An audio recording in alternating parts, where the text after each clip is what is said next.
আজকের ক্লাসে আমরা যে প্র্যাকটিস সেটটা সম্পূর্ণ করব সেটা কিন্তু এই কর্মসংস্থান থেকে নেওয়া হয়েছে। কর্মসংস্থানের আজকের প্র্যাকটিস সেট শুরু কিন্তু অঙ্ক থেকে। তো অঙ্ক একের দাগের অঙ্ক কী আছে দেখব।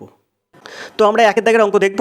পিটার তার আয়ের 10% সঞ্চয় করতে পারে, কিন্তু 2 বছর পর যখন তার আয় 20% বাড়ে তখন সে আগের মতো সমান সঞ্চয় করে। তার খরচের পরিমাণ কত শতাংশ বেড়েছে? সুন্দর প্রশ্ন। কীভাবে আপনি সমাধান করবেন দেখুন।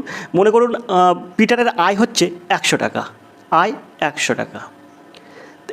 আয় যদি 100 টাকা হয়, সঞ্চয় করছে কত? সঞ্চয় করছেন 10%, মানে 100 টাকার থেকে 10 টাকা সঞ্চয় করছে। 10 টাকা। এ পর্যন্ত আপনারা বুঝলেন। যদি 100 টাকা আয় করে 10 টাকা সঞ্চয় করে, তাহলে ব্যয় কত হচ্ছে? ব্যয় সমান সমান হচ্ছে কিন্তু 100 বিয়োগ 10 সমান 90 টাকা। এই 90 টাকা কিন্তু উনি ব্যয় করেন। যখন 100 টাকা আয় করেন, 10 টাকা সঞ্চয় করেন, 90 টাকা ব্যয় করেন।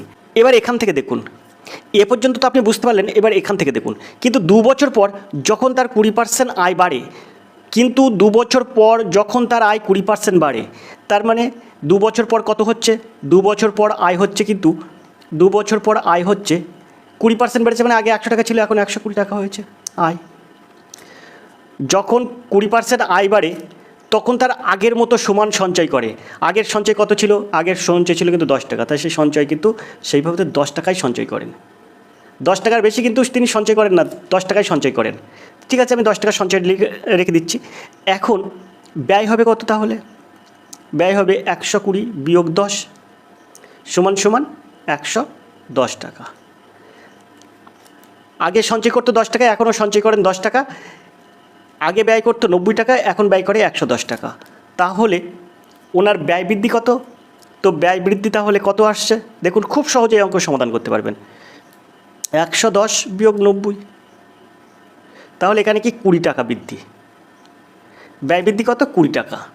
এবার আপনার কি বলছে? এবার আপনার উত্তর চেয়েছে তাহলে খরচের পরিমাণ কত শতাংশ বেড়েছে। তা ব্যয় বৃদ্ধি অর্থাৎ খরচের পরিমাণ বৃদ্ধি পেয়েছে কত? 20 টাকা। তাহলে শতাংশে পরিণত করতে হবে 20 টাকাটা। এই 20 গুণ এই 100/90। কারণ কি? কারণ হচ্ছে 90 টাকায় ব্যয় বৃদ্ধি হয়েছে 20 টাকা। একটাই কত আর 100 টাকায় কত? আমরা শতকরায় বার করে নিলাম। তো এই শূন্য আর এই শূন্য কাটবো, আর এখানে হবে 100 দিনও 200, 200/9। তাহলে এটা যদি আপনি পুরুষসংখ্যা করেন তাহলে হয়ে যাবে 22 পূর্ণ 2/9, অর্থাৎ বিদ্যাক হবে সঠিক উত্তর। আশা করি আপনারা বুঝতে পেরেছেন। চলে যাবো আমরা 2 এর দাগের অঙ্কে। তো 2 এর দাগের যে অঙ্কটা আমরা এখানে দেখব, এই অঙ্কটা আমি অনেক চেষ্টা করেছি কিন্তু উত্তরের সাথে আমার মিলছে না, তার জন্য আমি 2 এর দাগটা করবো না। আমরা সরাসরি 3 এর দাগের অঙ্কে চলে যাব। প্রশ্ন আছে, বর্ধমান থেকে একটি নির্দিষ্ট স্থানে যাওয়ার বাস ও ট্রেনের ভাড়ার অনুপাত 3:4। যদি ট্রেনের ভাড়া 20% এবং বাসের ভাড়া 10% বাড়ে, তাহলে বাস ও ট্রেনের ভাড়ার নতুন অনুপাত কত হবে? আপনি মনে করুন এই যে বাস আর ট্রেন ভাড়ার অনুপাত বলেছে কিন্তু 3:4, তো আমি সেটাই লিখছি এখানে, বাস আর এখানে ট্রেন। বাস এবং ট্রেন ভাড়ার অনুপাত কত? 3:4। তো আমি 3:4 ধরছি এরকমভাবে, 300 আর 400, মাঝখানে একটা ইস্টু দিয়ে রাখছি, 300:400। এবার আপনার বলছে যে যদি ট্রেনের ভাড়া 20% এবং বাসের ভাড়া 10% বাড়ে, তাহলে বাস ও ট্রেনের নতুন ভাড়ার অনুপাত কত? ট্রেন ভাড়া 20% বাড়ে, মানে আগে 100 টাকা হলে এখন 120 টাকা হয়েছে। তো ট্রেন কোন দিকে? এদিকে ট্রেন। তাহলে ইন্টু করবো কি, আগে 100 টাকা হলে এখন 120 টাকা। 20% বাড়া মানে 120/100 দিয়ে এটাকে গুণ করব। আর বাস ভাড়া 10% বেড়েছে।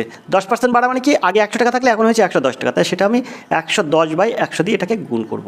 ব্যাস, এই শূন্য আর এই শূন্য কাটবো, এই শূন্য আর এই শূন্য কাটবো। সেমভাবে এই শূন্য আর এই শূন্য কাটবো, এই শূন্য আর এই শূন্য কাটবো। এবার আমরা এই শূন্যটা আর এই শূন্যটা কাটবো। এখন এই 3 আর এই 12 কাটলে হয়ে যাবে 4। এবার এদিকে থাকছে কত? 11:2, এদিকে থাকছে 4×4=16। তো দেখুন 11:16, অর্থাৎ বিদ্যাকটা হবে সঠিক উত্তর, 11:16। 4 দাগের প্রশ্ন দেখব। এক ব্যক্তি কোনো দ্রব্যের ক্রয় মূল্যের উপর X% বাড়িয়ে দাম ধার্য করলেন, বিক্রয়ের সময় 30% ছাড় দিলেন।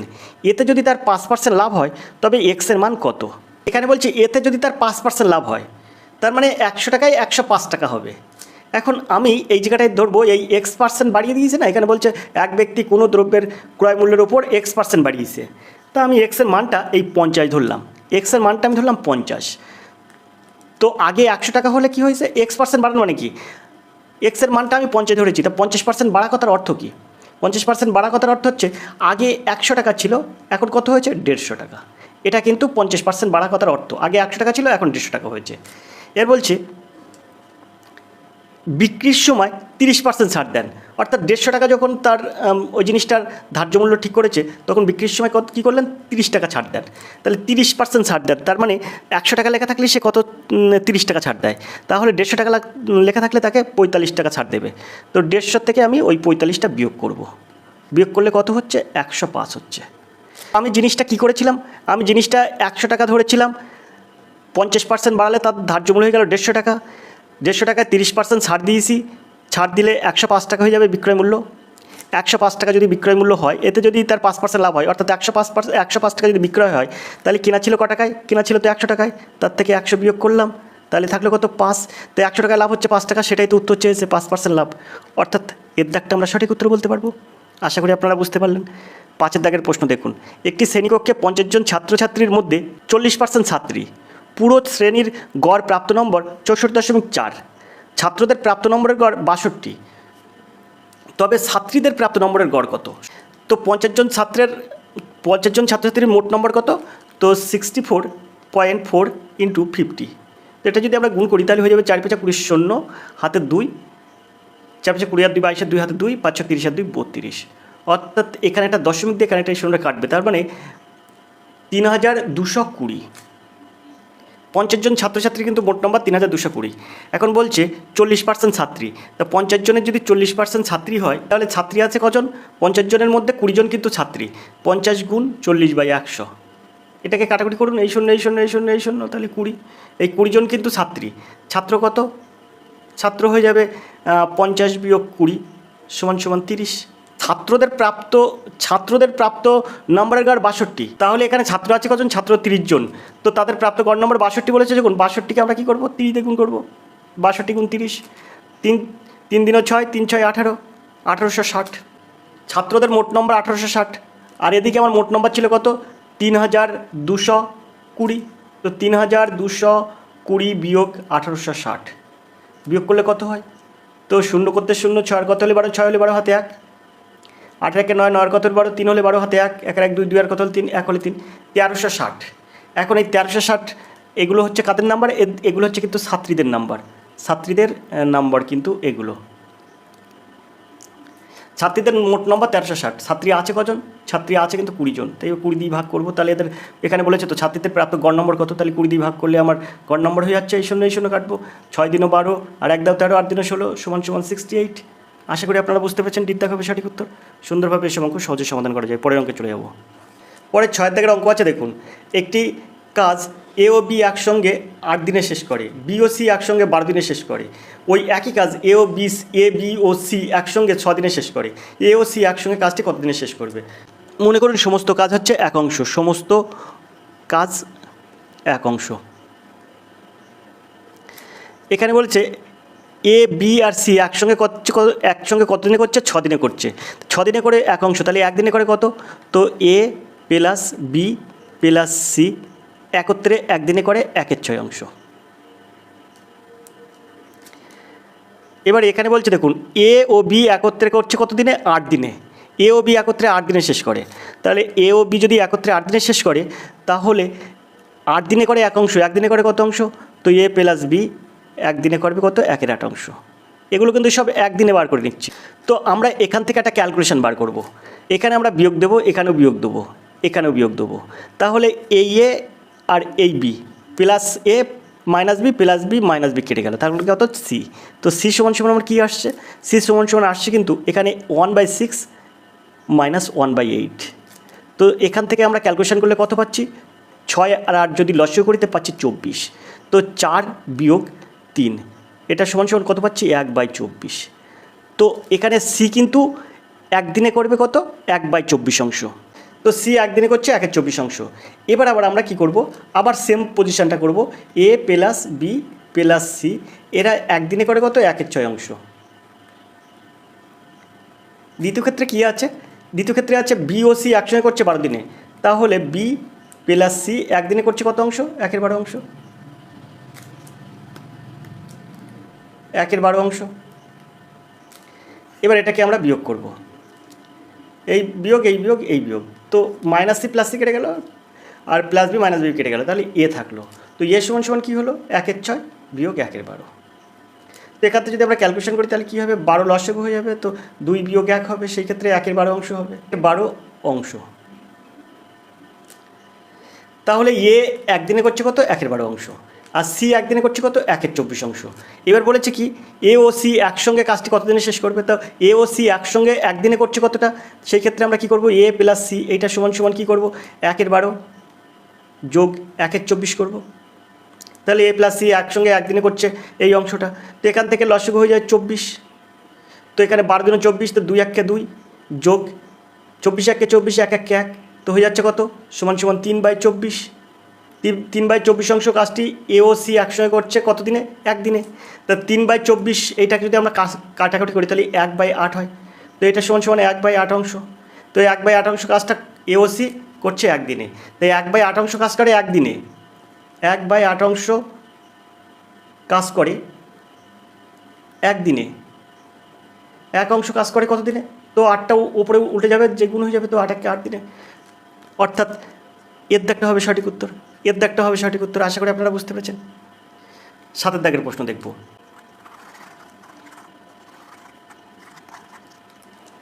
একটি পরীক্ষায় 50 জন ছাত্রছাত্রীদের প্রাপ্ত নম্বরের গড় 65, পরে দেখা গেল ভুলবশত একজন ছাত্রের প্রাপ্ত নম্বর 38 বদলে 83 নথিভুক্ত করা হয়েছে, তবে সঠিক গড় নির্ণয় করুন।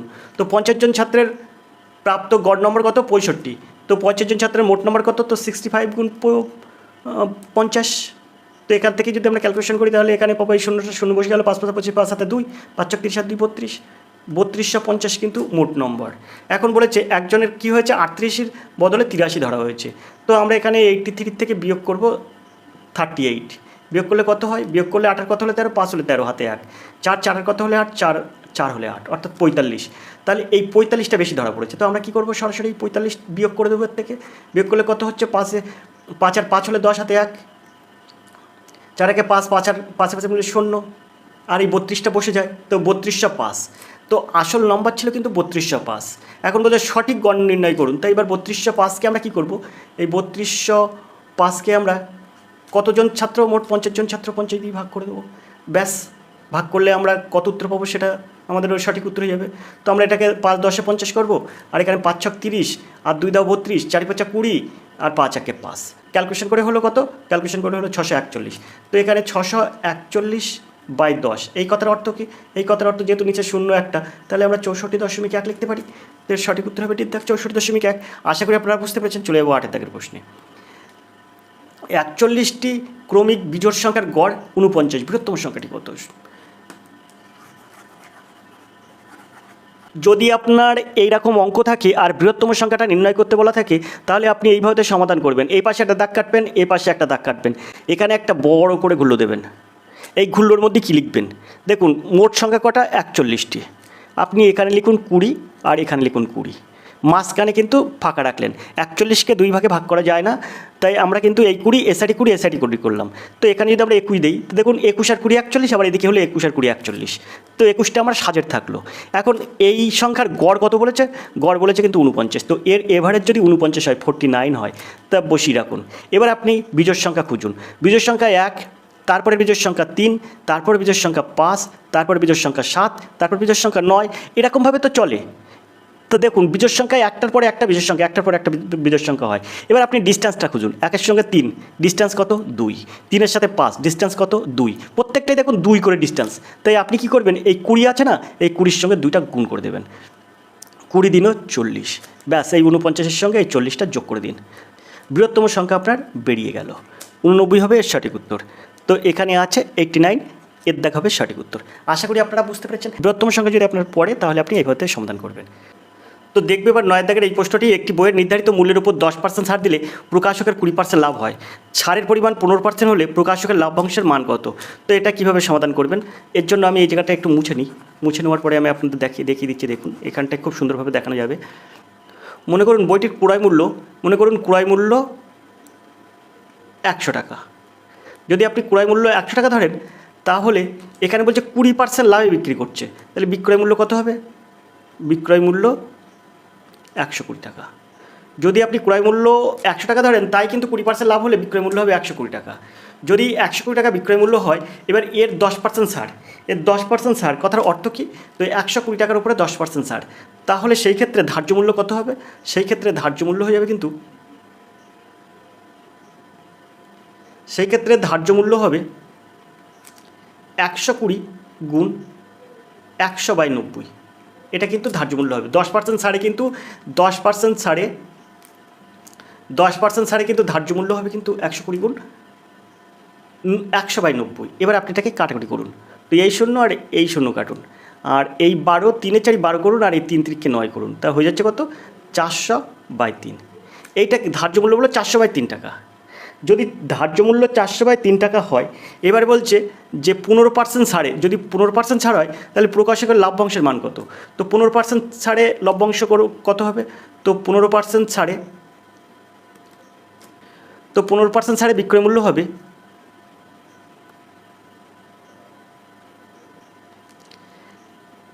400/3 গুণ 15% ছাড় মানে 100 টাকায় ক্রয় মূল্য আর বিক্রয় মূল্য 85 টাকা, অর্থাৎ 85/100 হয়ে যাবে। তো এখানে এই দুটো শূন্য কাটবো, আর এই দুটো শূন্য কাটবো, সেই ক্ষেত্রে কত হবে? তো এখানে 4 5 20 শূন্য, হাতে 2, 4 8 32 আর 2 কত হয়? 32 আর 2 34, অর্থাৎ 340/3। এখন এই 340/3কে যদি আমরা ক্যালকুলেশন করি তাহলে কত হবে? ভাগ করব, এই 3 দিয়ে ভাগ করব 340কে, তাহলে কত হচ্ছে? তো এখানে 3 11 33 আর 1 দাও 34, 10, তো 3 3কে 9, 1, তো 113 পূর্ণ 1/3 হচ্ছে। 113 পূর্ণ 1/3 মানে আপনি তো ক্রয় মূল্য করেছিলেন 100 টাকা, তাই 113 থেকে 100 টাকা বাদ দিলে থাকে শুধু 13 পূর্ণ 1/3 টাকা, অর্থাৎ শতকরা লাভ কত হবে? 13 পূর্ণ 1/3%, অর্থাৎ বিদ্যাগ হবে সঠিক উত্তর। আশা করি অঙ্কটা আপনারা বুঝতে পেরেছেন। 11 দাগের প্রশ্ন আছে, দেখুন, কোনো সংখ্যাকে 8% বাড়লে তাকে 3%, কোনো সংখ্যাকে 8% বাড়ালে ও তাকে 3% কমালে যে দুটি সংখ্যা হয় তাদের অন্তর 407, মূল সংখ্যাটি কত? তো মূল সংখ্যাটি যদি আপনি 100 ধরেন, তাহলে 8% বাড়ালে 100টা কত হবে? তো 100টা হয়ে যাবে তখন, 100টা তখন হয়ে যাবে 108। 8% বাড়ালে 108 হবে। যখন 3% কমাবেন তখন কত হবে? 3% কমালে তখন হয়ে যাবে কিন্তু 97, তখন হবে কত? 97। এখন এই দুটোর পার্থক্য কত? তো 108 থেকে 97 বিয়োগ করুন, তো বিয়োগ করলে হয়ে যাবে কিন্তু 11, এর পার্থক্য হয়ে যাবে কিন্তু 11। এখন এখানে আমরা পার্থক্য পাচ্ছি 11, আর এখানে পার্থক্য কত বলছে? 407, তাই আমরা লিখতে পারি কি 11 = 407। 11 = 407 হলে 1 = কত? 1 = এই 407/11। আর এই যে আপনি ধরেছিলেন কত? সংখ্যাটি 100, তাহলে বলেছে মূল সংখ্যাটি কত? তো 100 = তাহলে আমরা কতবার করব? 100 = এখানে 100টা গুণ দিয়ে দেবো, তাহলে এখানে আমরা পরিষ্কার পেয়ে যাব। তো এখানে যদি আমরা 407কে 11 দিয়ে কাটি, তাহলে 3 11 33, 33 আর 7 হলে 40, তা 77 হয়, 7 11 77। তো এটা যদি আমরা গুণ করি, 37কে 100 দিয়ে গুণ করলে হয়ে যাবে 3700। তো এর সঠিক উত্তর হবে কিন্তু 3700, সিদ্ধাগ হবে সঠিক উত্তর। আশা করি আপনারা বুঝতে পারলেন। চলে যাব 12 দাগের প্রশ্নে। 12 দাগের প্রশ্ন আছে, দুটি ট্রেন একই দিকে যথাক্রমে 70 কিলোমিটার ও ঘন্টায় 50 কিলোমিটার বেগে যাচ্ছে। দ্রুতগামী ট্রেনটি অপেক্ষাকৃত ধীরগতির ট্রেনের এক যাত্রীকে 36 সেকেন্ডে অতিক্রম করবে। দ্রুতগামী ট্রেনটির দৈর্ঘ্য কত?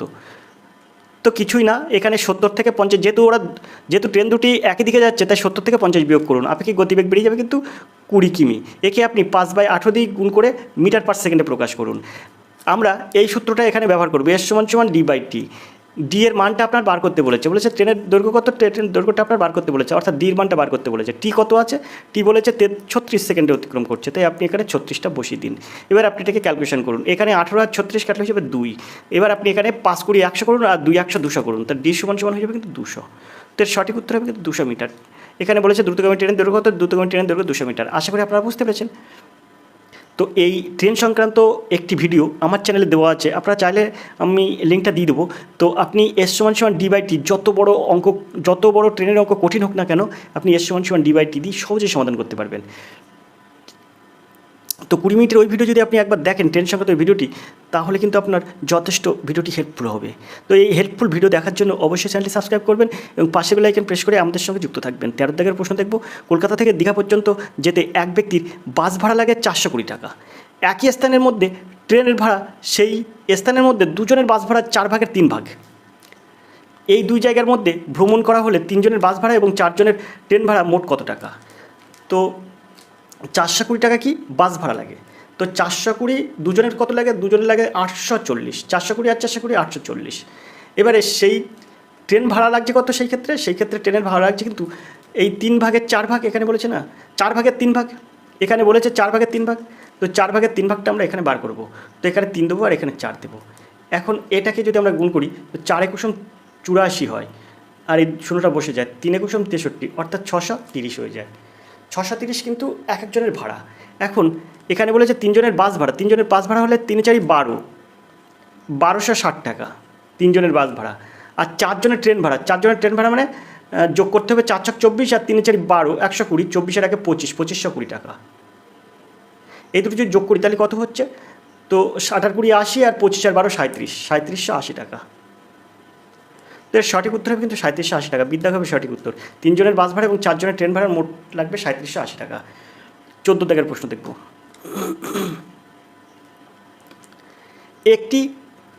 একটি ক্যান্টিনে এক সপ্তাহে 798টি কলা দরকার হয়। 2008 সালের জানুয়ারি ও ফেব্রুয়ারি মাসের জন্য মোট কতগুলি কলা দরকার? তো 1 ডজন সমান আপনারা সবাই জানেন, 1 ডজন সমান কিন্তু 1 ডজন সমান আপনারা সবাই জানেন। তো 1 ডজন সমান কিন্তু আপনার 12টি। তো 1 ডজন কলা সমান 12টি কলা। এখন বলেছে 2008 সাল, এটা হচ্ছে 4 দিয়ে ভাগ করলে আপনার লিপ ইয়ার হয়। সেই ক্ষেত্রে জানুয়ারি 31 দিনে হয়, আর ফেব্রুয়ারি 29 দিনে হয়, মার্চ 30 দিনে হয়। তো আমরা জানুয়ারি 31 আর ফেব্রুয়ারি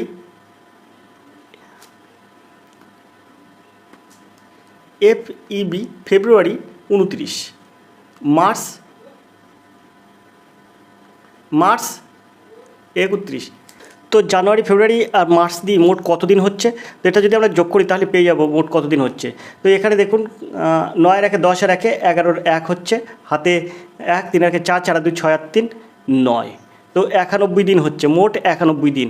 এখন বলছে সপ্তাহে কটা করে করা লাগে, 798 করে করা লাগে। তাহলে এক দিন কটা করে কলা লাগে, তার 798কে আপনি 7 দিয়ে ভাগ করুন। তো এখানে 7 1 7 আর 7 14 98, অর্থাৎ 114টা করে কলা লাগে দিনে। তাহলে আপনি কি করবেন, এই 114 গুণ 91 করবেন, ব্যাস। এটাকে যদি আপনি গুণ করলে এটা ক্যালকুলেশন করলে আপনার উত্তর বেরিয়ে যাবে। তো এখানে আপনার গুণ করলে গুণফল হয়ে যাবে কিন্তু 10,374, অর্থাৎ এই বিদ্যাক হবে সঠিক উত্তর। আশা করি আপনারা বুঝতে পেরেছেন। 16 দাগের প্রশ্ন দেখব। একটি পরিবারের কিছু শিশু রয়েছে। পরিবারের প্রত্যেক ছেলের যতজন ভাই রয়েছে ঠিক ততজন বোন রয়েছে। প্রত্যেক মেয়ের যতজন বোন রয়েছে তার দ্বিগুণ ভাই রয়েছে। পরিবারে কতজন ভাই বোন রয়েছে? তো কীভাবে সমাধান করবেন, এই অপশান থেকে আমি সমাধান করে দিচ্ছি। দেখুন, এর অপশানটা ধরবো 4টে ভাই 3টি বোন যদি হয় তাহলে কী আসবে। দেখুন এখানে বলেছে যে প্রত্যেক মেয়ের যতজন বোন রয়েছে, তো প্রত্যেক মেয়ের যতজন বোন রয়েছে, আবার বলেছে প্রত্যেক ছেলের যতজন ভাই রয়েছে। তো এখানে কি বলছে দেখুন, প্রত্যেক ছেলের যতজন ভাই রয়েছে ঠিক ততজন বোন রয়েছে। তাহলে আমি যদি 4টি ভাই আর 3টে বোন ধরি, তাহলে 4টি ভাইয়ের থেকে একটা ভাই বলল আমার 4টি ভাইয়ের থেকে যখন একটা ভাই বলবে যে আমার 3টে ভাই আছে, তাহলে 3টে বোন আছে, তাহলে দেখুন বললো কি প্রত্যেক ছেলে বলল যে যতজন ভাই রয়েছে। তার মানে একজন ছেলে যদি বলে, 4 জনের মধ্যে একজন ছেলে বলে আমার 3টি ভাই রয়েছে, তাহলে কিন্তু যতজন ভাই রয়েছে অর্থাৎ 3টি ভাই রয়েছে, তাহলে 3টি বোন থাকবে। তাই এখানে কিন্তু 3টি ভাই 3টি বোন হয়ে গেল। এবারে মেয়েদের ক্ষেত্রে দেখুন, মেয়েদের ক্ষেত্রে বলছে প্রত্যেক মেয়ের যতজন বোন আছে, অর্থাৎ 3টি বোনের থেকে একটা মেয়ে যদি বললো কি আমার 2টো বোন আছে, তো বলছে কি প্রত্যেক মেয়ের যতজন বোন রয়েছে তার দ্বিগুণ ভাই রয়েছে। তো প্রত্যেক মেয়ে, তার মানে 3টি বোনের থেকে একটা বোন যখন বললো আমার 2টো বোন আছে, তাহলে ভাইয়ের সঙ্গে কত হবে, 2 দিনে 4 হবে, তা ভাই 4ই হচ্ছে। তো দেখুন এর দেখা হবে সঠিক উত্তর। আশা করি আপনারা বুঝতে পেরেছেন। তো চলুন চলে যাবো পরের প্রশ্নে। এর দাগ হবে সঠিক উত্তর, 16 দাগের সঠিক উত্তর হবে এর দাগ। তো আশা করি আপনারা বুঝতে পেরেছেন। 17 দাগের প্রশ্ন আছে, যদি 1 জাপানি ইয়েন সমান 0.01 মার্কিন ডলার হয়, 100 মার্কিন ডলার সমান 5,000 টাকা হয় ভারতীয় টাকা, তাহলে 100 টাকা কত জাপানি ইয়েনের সমতুল্য? তো আমরা এই জায়গাটায় চলে যাব। এই জায়গাটায় বলছে 100 মার্কিন ডলার সমান 5,000 টাকা। তো 5,000 টাকা সমান 100 মার্কিন ডলার। 5,000 সমান 100 মার্কিন ডলার। 100 মার্কিন ডলার, 5,000 টাকা সমান 100 মার্কিন ডলার। তো এই 1 টাকা সমান সমান কত হবে? তো 100/5000 হয়ে যাবে। 1 2 3। এবার ভারতীয় 100 টাকা সমান কত ডলার হবে? তো ভারতীয় 100 টাকা সমান 100 গুণ ওপরে 100টা থাকবে আর নিচে 5000 হয়ে যাবে। তো 1 2 3, 1 2 3, তাহলে এটা হয়ে যাচ্ছে কত? এই 10কে 5 দিয়ে কাটলে হচ্ছে 2, তাহলে 2 টাকা 2 ডলার, কিন্তু 2 ডলার 100 টাকা সমান 2 ডলার। তো ভারতীয় 100 টাকা সমান মার্কিন 2 ডলার। ভালো করে বুঝবেন, ভারতীয় 100 টাকা সমান মার্কিন 2 ডলার। তাহলে এখানে বলেছে 100 টাকাকে জাপানি ইয়েনে পরিণত করতে হবে। তো আমরা 2 ডলারকে ইয়েনে পরিণত করব। এখন বলছে 0.01 এই ডলার, 0.01 মার্কিন ডলার সমান সমান কত ইয়েন? 1 জাপানি ইয়েন। তাহলে 1 ইয়েন। তাহলে 1 ডলার সমান সমান কত হবে? তো 1/0.01। এবার 2 ডলার সমান সমান কত হবে? তো 2টা এখানে গুণ হয়ে যাবে, এত ইয়েন। তাহলে এইখানে যদি আমরা ক্যালকুলেশন করি, তাহলে এই দুটো দশমিক আছে দুটোর আগে, তাহলে এখানে গুণ 100 করব। তাহলে 100কে 2 দিয়ে গুণ করলে কত হবে? 200। তো 200 ইয়েন কিন্তু এর সঠিক উত্তর। তো এখানে দেখুন, এই 100 টাকা মানে ভারতীয় 100 টাকা সমান জাপানি কত ইয়েন? জাপানি 200 ইয়েন, অর্থাৎ বিদ্যাগ হবে সঠিক উত্তর। আশা করি আপনারা বুঝতে পেরেছেন। 17 দাগের সঠিক উত্তর হবে বিদ্যাগ। 18 দাগের প্রশ্ন দেখব। এক ব্যক্তি 2 পুত্র এ ও বি এর মধ্যে কিছু অর্থ এমনভাবে ভাগ করলেন যাতে 3 বছরে 15% বার্ষিক সুদের হারে প্রাপ্ত এর সুদ 5%, 5 বছরে 12% হারে বি এর সুদের দ্বিগুণ হয়। কী অনুপাতে তাদের মধ্যে অর্থ ভাগ করা হয়েছিল? তো এটা আমরা কিভাবে সমাধান করব দেখুন। তো এই জায়গাটায় আমি এগুলো একটু মুছে নিই।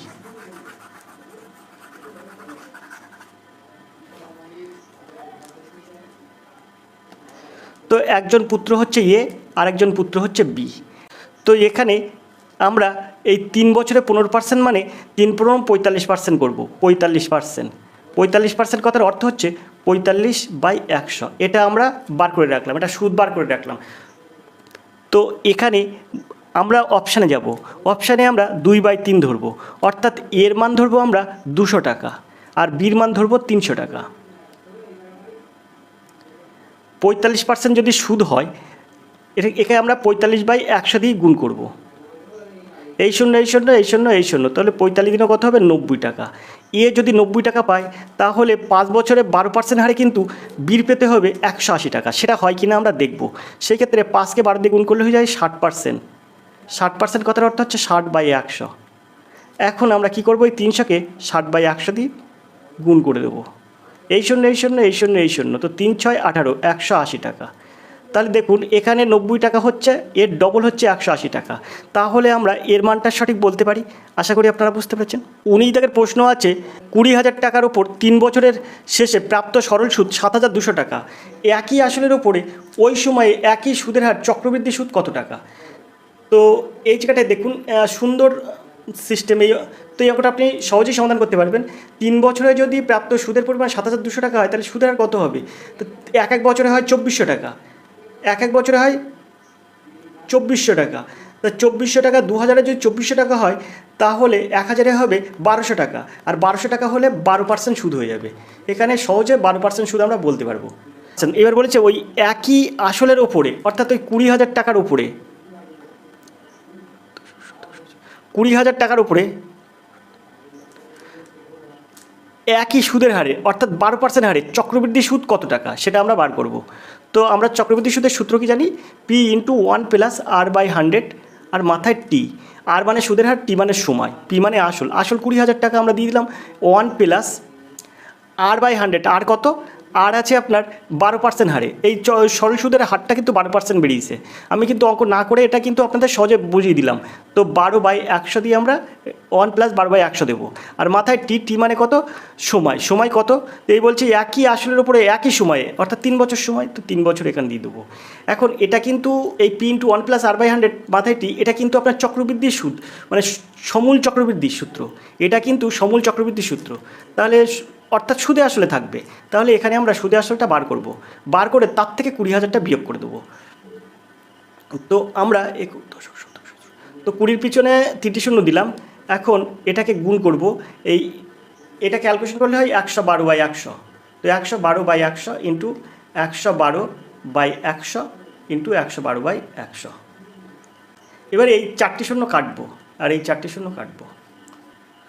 তো এটা যদি আমরা ক্যালকুলেশন করি তাহলে দাঁড়াবে হচ্ছে 2809,856 বাই এই 100টা নিচে চলে যাবে।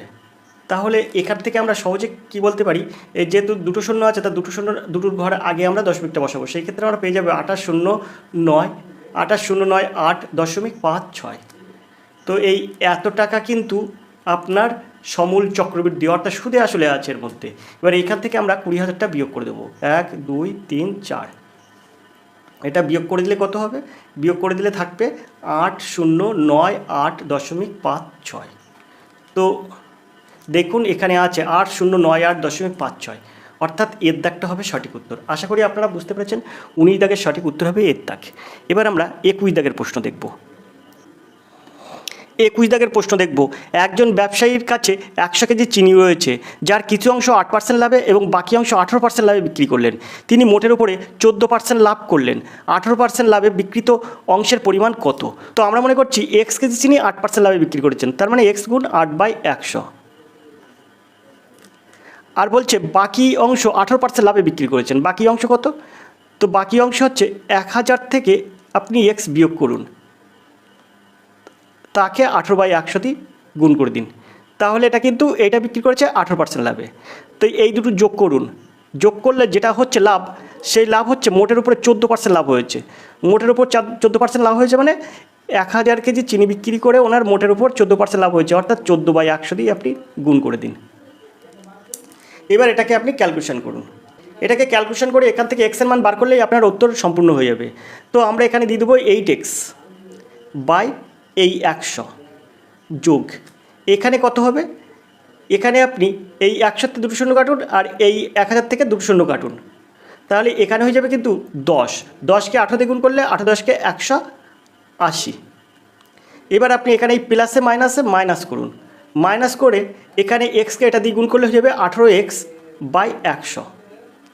এইটা সমান সমান এই দুটো শূন্য কাটুন আর 14 10কে 140 করুন, ব্যাস। এবার আপনি কি করবেন?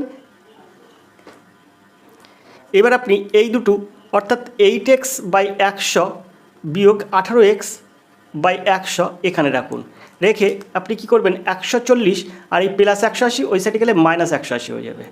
এবার আপনি এই দুটো বিয়োগ করুন, বিয়োগ করলে কি হবে? 100 হবে লসাগু, তো 8x - 18x হয়, 8x - 18x হয়, আর এদিকে থাকে কিন্তু -40। এখন এই দুটোর থেকে বিয়োগ করুন, তা থাকবে -10x আর নিচে থাকবে কিন্তু 100, এটা সমান সমান -40। তো আপনি এই শূন্য আর এই শূন্যটা কাটুন, আর এই শূন্য আর এই শূন্যটা কাটুন। তো x সমান সমান কত বার করছেন? তো x সমান সমান 40কে 10 দিয়ে গুণ করলে হয়ে যাবে 400। তো আমরা এক্সের মান কতবার করলাম? 400। তো 400, তো এক্সটা আমি কী ধরেছিলাম? এক্সটা ধরেছিলাম কিন্তু 8% লাভে যেটা বিক্রি করেছে সেটা 400। তো এই 400 কেজি চিনি কিন্তু 8% লাভে বিক্রি করেছেন। এখন এখানে বলছে 18% লাভে বিক্রির পরিমাণ কত? তো এক্স কেজি যদি 400 হয় তাহলে 1000 থেকে আপনি 400টা বিয়োগ করুন, তাহলে থাকবে 600। এই 600 কেজি চিনি কিন্তু উনি এই 18% লাভে বিক্রি করেছেন। এই আমি বলেছিলাম, মানে এখানে বলা আছে না বাকি অংশ, তো বাকি অংশ ধরেছিলাম 1000 - x। তো 1000 - x এর মানটা হলো কিন্তু 600। তো 600 কেজি চিনি কিন্তু তিনি 18% লাভে বিক্রি করেছেন, অর্থাৎ সিদ্ধাগ হবে সঠিক উত্তর। আশা করি আপনারা বুঝতে পেরেছেন। 22 দাগের প্রশ্ন আছে, এক ব্যক্তি প্রতি ডজন 4 টাকা দরে 10 ডজন পেন কেনেন। এরপর তিনি দেখলেন তার মধ্যে 20টি পেন অকেজ, তাহলে তিনি বাকি পেনগুলি কততে বিক্রি করলে মোটের উপর 25% লাভ হবে? তো এখানে দেখুন 10 ডজন পেন মানে 12টি পেনে 1 ডজন হবে, তাহলে 12 গুণ 10 সমান সমান 120টি পেন। এখন এর মধ্যে পেন নষ্ট হয়ে গেছে কটি? 20টি, থাকবে কত? 100টি। এই 100টি পেন ঠিক আছে, তাহলে 100টি পেনের উনি 120টি পেন কত টাকা দিয়ে কিনেছিলেন? বলছে প্রতি ডজন 4 টাকা ধরে, তার 10 ডজনের দাম কত? তো 10 গুণ 4 সমান সমান 40 টাকা। এখন এই 40 টাকায় পেন কিনেছিলেন 120টি, কিন্তু তার থেকে নষ্ট হয়ে গেছে 20টি, তাহলে থাকছে 100টি। এই 120টা পেন 40 টাকায় কিনেছিলেন, কিন্তু 20টা পেন যেহেতু অকেজ হয়ে গেছে, তাই 100টা পেন বিক্রি করতে হবে এমন দরে যে সেটা কিন্তু 25% লাভ হবে এই 40 টাকার উপরে। তাহলে 25% লাভ করতে হবে 40 টাকার উপরে। তাহলে এইখানে আমরা প্রতিটি পেনের ক্রয় মূল্য কত পাচ্ছি? 100টা পেন যদি আমার আছে তাহলে 40 টাকা দিয়ে আমি এই 100টা পেন, এখন 120টা পেন কিনেছিলাম 40 টাকা দিয়ে, কিন্তু এখন বলতে হবে না 100টা পেন আমার 40 টাকায় কেনা। তাহলে ক্রয় মূল্য কত একটা পেনের?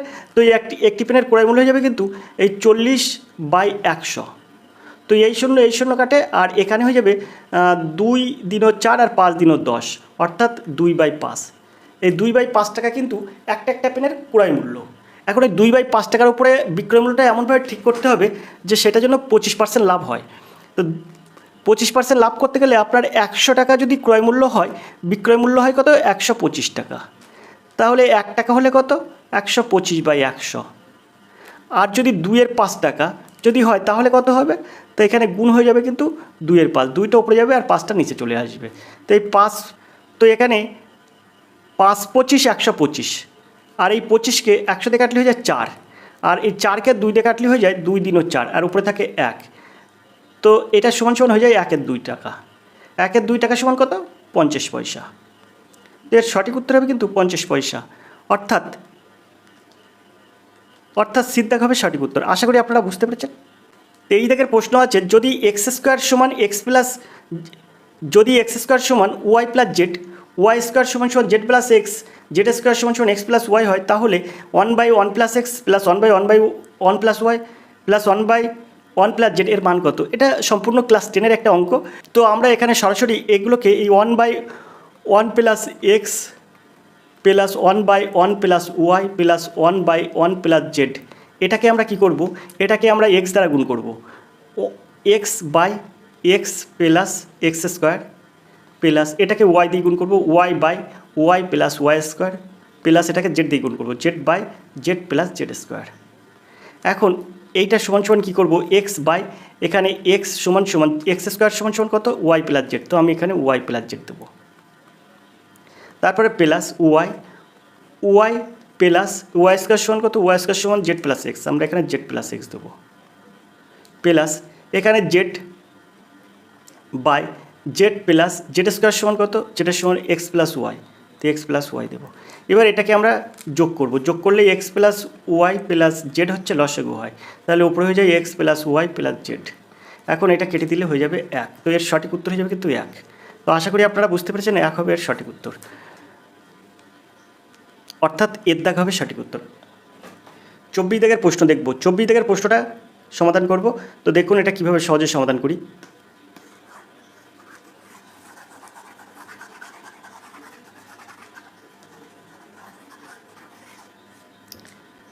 তো আমরা এটাকে সরাসরি কী করবো? এটাকে হোল স্কোয়ার দেবো। তো এটা সমান আমরা একটা সূত্র বার করবো, এটাকে এ ধরবো আর এটাকে বি ধরবো। তাহলে আমরা সূত্রটা কী পাচ্ছি?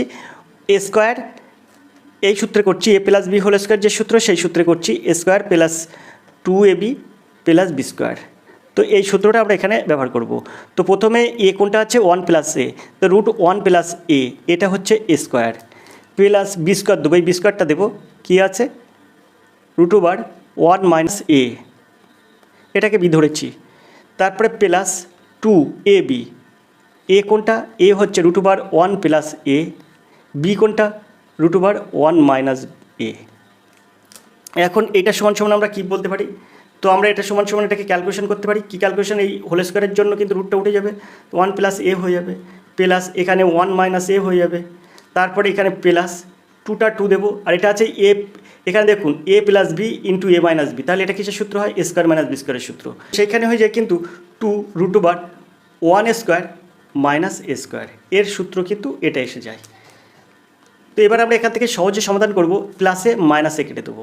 এখানে আছে কি 1 আর 1 2, তো আমরা 2 দেবো, তারপরে যোগ এটার এই রুট, এই 2 দিলাম, এই এখন এই √1 সমান √1 দিলাম, 1 স্কোয়ার মানে 1ই দিলাম, তারপরে মাইনাস এর মান কত? এর মান আছে দেখুন √3/2, তো আমি এটা √3/2 দিলাম, তার এই হোল স্কোয়ার দিলাম।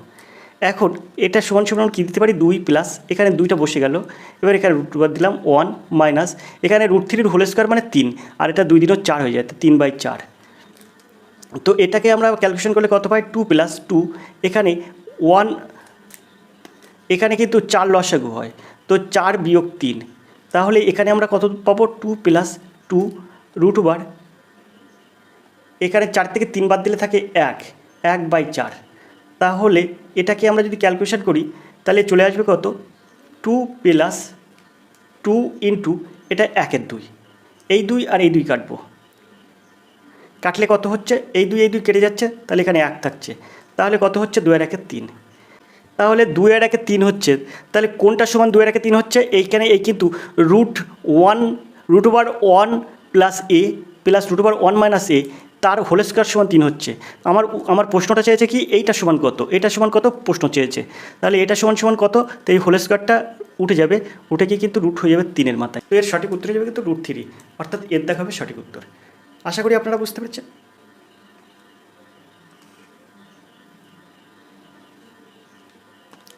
25 দাগের প্রশ্ন আছে কোন ক্ষুদ্রতম সংখ্যাকে 8, 12, 16 দিয়ে ভাগ করলে প্রতি ক্ষেত্রে 3 ভাগশেষ থাকে কিন্তু সংখ্যাটি 7 দিয়ে বিভাজ্য হয়। তো খুব সুন্দর, তো এই অঙ্ক আপনি অপশান থেকে সমাধান করুন। বলছে কি মানে প্রতিটা ক্ষেত্রে ভাগ করলে 3 ভাগশেষ থাকে কিন্তু সংখ্যাটি হবে 7 দিয়ে বিভাজ্য হবে। তো এর মধ্যে অপশানের মধ্যে 7 দিয়ে বিভাজ্য সংখ্যা আছে 147 আর আপনার আছে 294, এই দুটো কিন্তু 7 দিয়ে বিভাজ্য, বাকি 51 আর 99 এটা কিন্তু 7 দিয়ে বিভাজ্য হবে না, তাহলে প্রথমে কিন্তু এই দুটো হবে না। এবার এটার মধ্যে কোনটা সঠিক হবে, তো এবার আমরা কী করবো, বলছে প্রতি ক্ষেত্রে 3 ভাগশেষ থাকবে, তো 147 থেকে আপনি 3 বিয়োগ করুন, তাহলে থাকবে 144। তো এই 144কে 8 দিয়ে ভাগ করুন, দেখুন 8 18 144, 12 12 144 আর 9 16 144, তাহলে এগুলো কিন্তু 8 12 16 দ্বারা এই 144টাকে ভাঙানো যাচ্ছে। তো এখানে যদি 8 12 16 দ্বারা যেহেতু 144টা বিভাজ্য হয়ে যাচ্ছে, তাহলে 144 সঙ্গে 3 যদি যোগ করি তাহলে 147 হয়, সেই ক্ষেত্রে কিন্তু 3 সবার ক্ষেত্রে অবশিষ্ট থাকবে, অর্থাৎ বিদ্যাগ হবে সঠিক উত্তর। আশা করি আপনারা বুঝতে পেরেছেন। 26 দাগের প্রশ্ন দেখব। প্রশ্ন আছে কেমোফ্রেজ একটি কিসের প্রজাতি? মৌমাছি, প্রজাপতি, বাদুড়, মশা। তো এখানে কেমোফ্রেজ একটি কিসের প্রজাতি, তো এর সঠিক উত্তর কী হবে? তো কেমোফ্রেজ এটি একটি প্রজাপতি, মানে এটা কিসের প্রজাতি, তো এটা হচ্ছে প্রজাপতির প্রজাতি, বিদ্যাগ হবে সঠিক উত্তর। এখানে আছে লিব্রা, তারপরে আছে বিটকয়েন, টিথিয়ার, এগুলি এক ধরনের ডিজিটাল মুদ্রা, ডিপফেক অ্যাপ, স্পাইওয়ার আর ক্রিপ্টোকারেন্সি। তো এখানে 27 দাগের সঠিক উত্তর কী হবে, তো এটির সঠিক উত্তর হবে কিন্তু এগুলো ক্রিপ্টোকারেন্সি, বিদ্যাগ হবে সঠিক উত্তর।